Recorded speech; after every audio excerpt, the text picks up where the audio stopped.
In front of me is Motorola Moto G15 Power, and today I would like to show you how you can set up face unlock.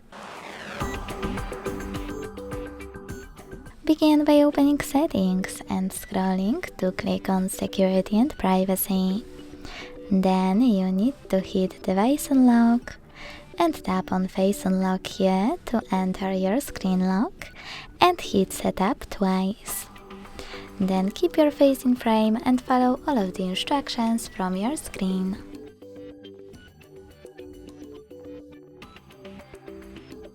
Now manage all of those options, hit Next, tap on Done and go back.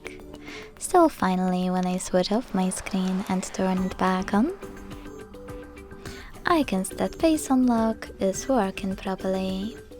Thanks so much for watching. If you enjoyed this video, don't forget to leave a like, comment and subscribe. Bye!